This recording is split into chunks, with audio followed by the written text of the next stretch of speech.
afternoon, good evening, welcome back sa ating channel na It's a Trap. So ngayong araw na to, gusto kong pag-usapan natin yung tungkol sa pwestuhan ng ating mga halaman. Kung mapapansin nyo, yung mga pingikula nandito banda sa area na to. Ayan. No? Tapos Elyambora nandito banda. Ito, di ba, katabi lang yan, tapos nandito. Ang diferensya nun. Pero may ano yan mamaya, may papaliwanag natin. So ito pa, yung iba nandito. At yung pagkakalagay ng mga mas maaarte or mas delicate na mga plants banda rito sa loob, hindi banda dun sa mas maaraw na lugar.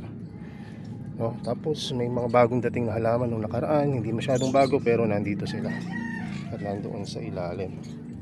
At yung aquatic plants nasa nasa tubig. No? Tapos ayun, no? Andun. Yung mga propagation ng dahon andyan. At kung mapapansin nyo,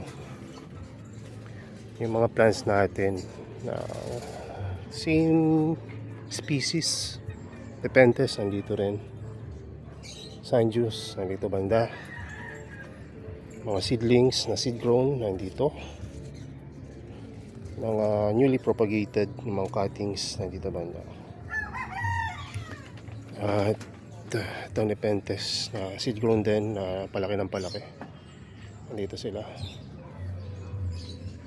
At yan. So yung mga iba naman nandito. Ang Venus flytrap, Sanjus, and more BFT. Sabi niyo, bakit nyo naman sir yan sinasabi pa? Alam na naman namin yan, matagal na natin nakikita yan. So ang gusto ko kasing i-diin sa inyo ay yung pwesto ng halaman. Maaring alam nyo na yung pag-aalaga, pagdidilig na low minerals, pagpapaaraw, gamit, halimbawa indoor kayo, gumagamit kayo ng grow light, tapos tamang media, no? Pero yung pwesto, isa yan sa mga pinakamahalaga rin na dapat mong unahin, na dapat nasa tama, lalo na kapag bibili ka ng halaman na hindi naman sa lugar nyo lumaki, yung mga imported plants o kahit na yung mga local plants pero different baga geographical location or yung taas ba, no? Mga highlands, lowlands, ganyan. So ganito, nung isang araw, no, may nag-message sa akin, mas magaling pa sa akin yung mag-alaga, no? Pero dahil babalik uli siya sa pag-aalaga, medyo hindi naman sa kinalawang na, medyo hindi na siya masyadong confident, no, na dun na sa pag-aalaga niya. Kasi nga matagal na siya natikil, pero for sure mas magaling pa rin sa akin yan ngayon. Pagka medyo na ano lang, no, nabawasan na ng konti yung ano niya, yung confident. Confidence. Bahala na kayo magtama. So sabi niya sa akin, tignan mo tong growing area ko ngayon. Meron na akong garden dito na lupa yung floor, tapos mayroong wall dito, tapos nandito yung mga alaga kung halimbawa turtle or reptiles. Tapos dito may lilim, sabi niya. Dito naman may bubong na see-through, no? Sabi ko, ang ganda na ng garden mo. Sigurado mas gaganda dyan yung mga halaman na bago mong ma-acquire. Sabi niya, pwede kaya dito yun? Sabi niya. Ang tinatanong niya doon yung time na yun, parang yung Elyambora.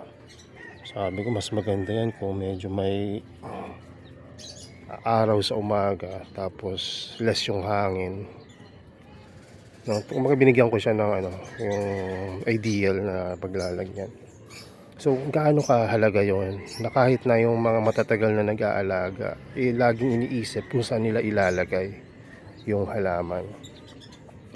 Kasi kung mali yung pagkakalagay mo ng isang halaman, maaring wala pang isang araw, goodbye na yan. Say for example, yung mga bagong dating na matagal na nasa tawag dito, nasa yung sa loob ng box or let's say yung pouch, no? Mga matagal sa shipping, halimbawa inaabot ng 3, 4, 1 linggo, 2 linggo or more, no? So ano dapat na saan magandang ilagay yung mga yan? So, doon muna tayo sa bagong dating. So, kung bagong dating yan, mas maganda kung medyo humid yung lalagyanan. Kasi nasanay sila dun sa box or sa pouch na 100% humidity. Na hindi nagbabago yung humidity dun sa loob ng parcel na yon. So, kung ilalabas agad natin sila, lalo na kung highlands yan or yung galing sa ibang bansa, ang daling matutuyo yan. So, goodbye agad yan within a day, no, kung sakaling. For example, Drosera Andromeda. Nagkamali ka dyan, babalikan mo dyan. Parang ginseng na yan na pinatuyo. O kaya parang ano na yan. Parang crispy kangkong ba yun? Basta magiging ano yan, kumbaga malalanta, lantang gulay.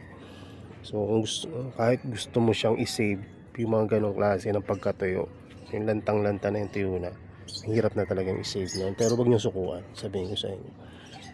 No, so ganun yung mangyayari kapag yung galing sa long shipping, nilabas mo agad at hindi mo muna in-ICU.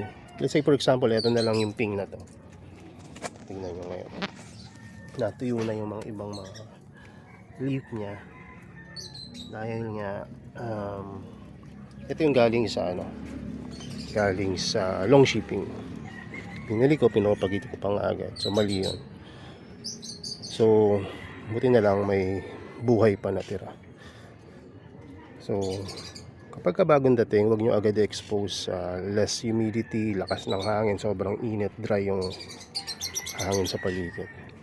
So, ilagay nyo siya sa mas higher humidity kasi naaga na morning sunlight, may shade sa tanghaling tapat.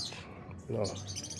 So, at kung yan ay kailangan yung diligan ng mas often, bawa once a day nyo lang dinidiligan dapat yung halaman. Gawin yun twice a day, pero huwag nyo masyadong i-water train ng mataas kasi mabubulok rin.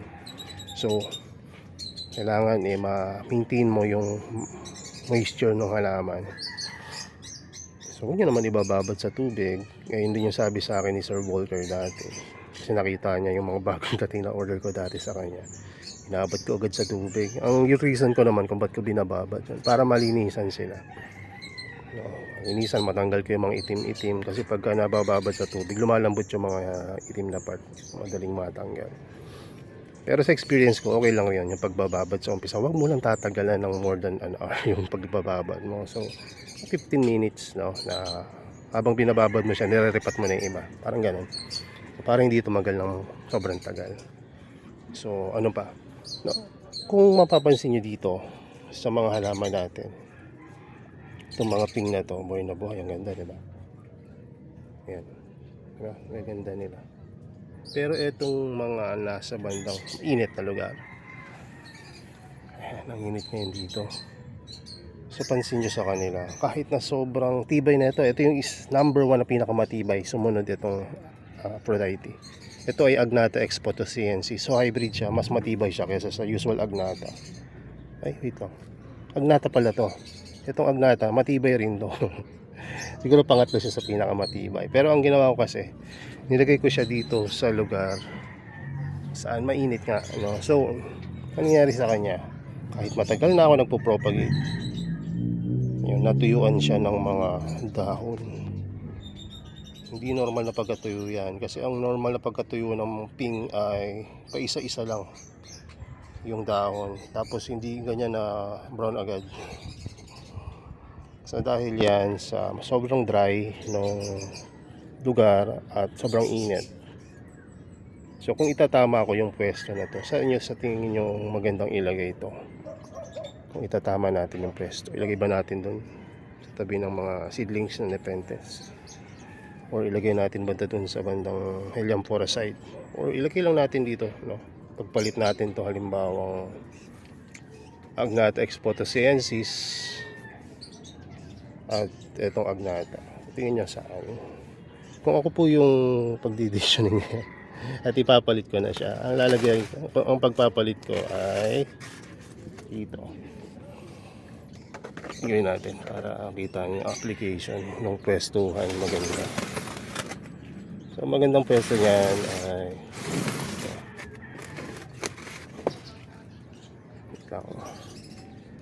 lang, hindi pa tapos yan lang. Ito yan. Wait lang. Ito pala. Yan. Ako matapon ko eh. Isang tray ito. Wag natapon. So dito yan. Itong seto. Diyan siya. So mas maaraw. Kasi para magkulay. Maganda ang seto na makulay. Pangalawa, itong pure agnata na damage.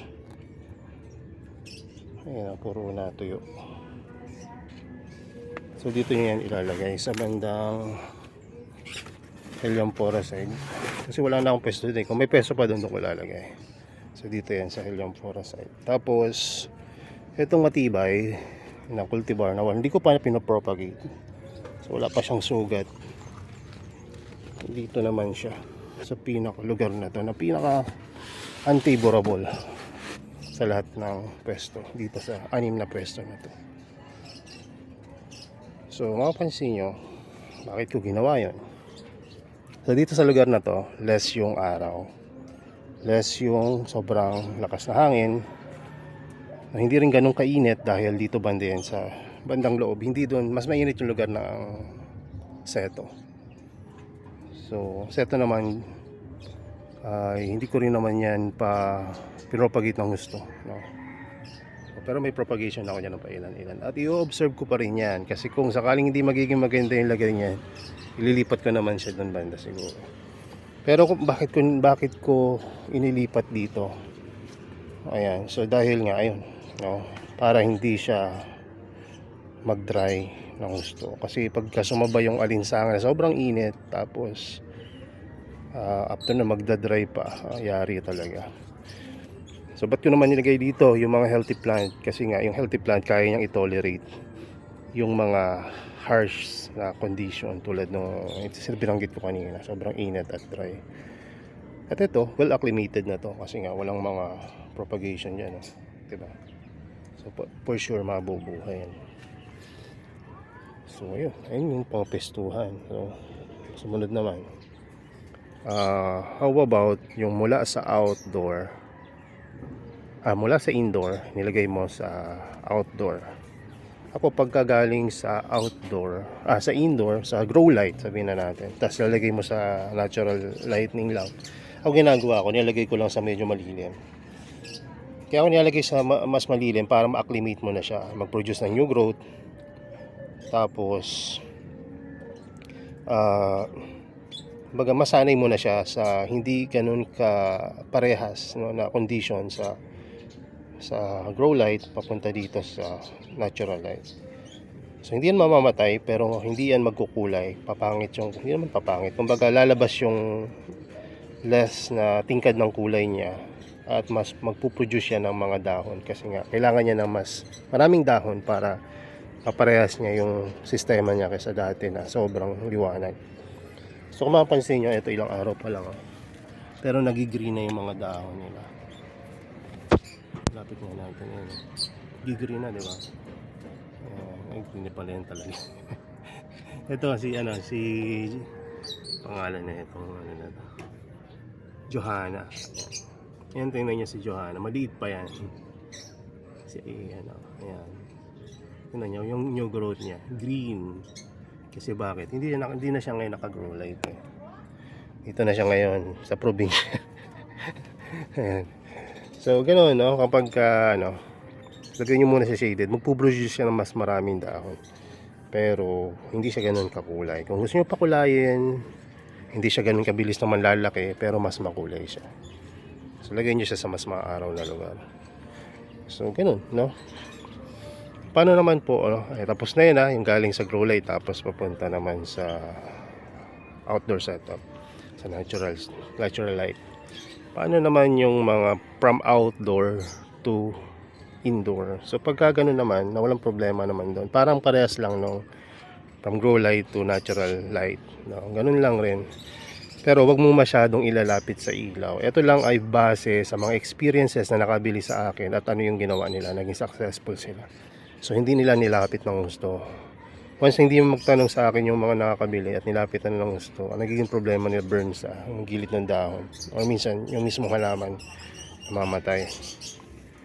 Pero mas matibay yung mga laki sa hirap na outdoors na talaga. Kaya Ako pagka nabili akong galing outdoor, diretso agad sa labas. So ano naman yung dahilan bakit yung seedling mo sir ng mga highlands nandito sa labas ng lowlands tabi ng mga BFT? So kasi pagka seed grown, matitibay talaga sila. Seed grown lahat yan, lahat nandito. Maliban na lang yung nakasabit. So ito seed grown yan, seed grown yan. Seed grown to seed grown rin itong Philippinensis and heterosexual na Mirabilis. And seed grown yan lahat. Kahit na mga intermediate or yung ito ay ano nga bang ito ano ito Highlands to ayan, Attenborough. Nasa labas lang siya. Ako rin, hindi ko rin akalain na mabubuhay ko. Ayan, nandyan siya. So kayang buhayin basta seed grown. Hindi ka lang makaasa na lahat mabubuhay. May mamamatay at may stress ka talaga. Pero matitira dyan, matitibay, no? So ayun, mahalaga yung pwestuhan. Tsaka yung hindi lahat ng kumbaga effective sa iba gagayahin mo, maging effective rin sa'yo. Kumbaga kailangan mong gamitin yung isip common sense mo na halimbawa pagdating ng halaman di mo lang basta ipapatong kung saan. Isipin mo saan ba kayo magiging mag-thrive to o gaganda dito kaya o kung dito, ayan, no, dito dahil ganito, ganyan, halimbawa Nepenthes dahil mas malilim dito, mas malamig dito, less yung hangin dito pero may magandang circulation, no, yung hangin, tapos walang masyadong gagambala sa kanila. Yung pa isa, walang masyadong gagambala sa kanila. Once kasi pinalipat-lipat mo yan, ba every week nilipat-lipat mo dahil tingin mo hindi siya magumaganda doon. Kasi hindi naman dapat gano'n na every week lilipat mo. Pag nilipat mo siya, huwag mo agad tatanggalin. Not unless talagang sobrang decline talaga yung tipong natutuyo talaga yung mga dahon, no? Hindi natural. Matuyo agad yung mga dahon, lalo na yung mga fresh, no? Yung mga old drops or old leaf, okay lang matuyo yun. Patutuyo talaga yun. Pero yung mga bago, new growth, hindi dapat matuyo. So yun, no? Ano pa bang nakalimutan ko sa pwestuhan? Ayun. So yung pwestuhan, yung isang dapat ma-maintain mo yung basic needs ng plant. Kung yung lugar na yon ay makapagpatuyo agad sa kanya, ano kailangan, gawan mo ng paraan. Palitan mo na media or lagay mo sa malaking paso. Ayan, no? So malaga yung pwestuhan talaga. Marami pa akong pwedeng i-example dito eh. Let's say itong Helianthera na to. Nung mali yung pwesto nito, laging nag-root rot, hindi lumalaki. Pero nung naitama ko yung pwesto, ayan, tingnan nyo itsura. Kahit na puro algae na yung media niya dati, bago ko ito galawin ng isang araw, nagtutubuan pa rin yung mga feature dahil maayos yung pwesto niya. Pero nung nilagay ko ito dati, sa pwesto na kung saan nasa medyo shaded, maraming tubig, rutrat talaga siya. Kaya niya lumaki. Pero nung less yung tubig niya, tapos nilagay ko siya sa mas maaraw na lugar, mas gusto niya pala yun, lugar na ganun. So yun, no? So maraming mga pwede kang matutunan rin sa pag-aalaga ng plants. Hindi lang by the book, kasi by the book minsan yung nagsulat ng libro na yun, no, iba yung kanyang environment, no. Kumbaga iba yung lugar niya, no. Bawa, let's say yung nagsulat ng libro galing sa US o taga US, Canada or Europe, no. So iba yung mga klima nila doon sa klima natin sa Pilipinas. So itong mga sinishare ko sa inyo base lang sa experience ko. Hindi ko rin sinasabi na 100% no effective sa inyo, na maliban na lang kung itatry nyo rin, no, yung mga principle ng pag-aalaga, no. Tamang pwestuhan, ito yung topic natin today. At tamang pwestuhan, maganda yung halaman. So yun lang. Ayan, God bless and bye bye.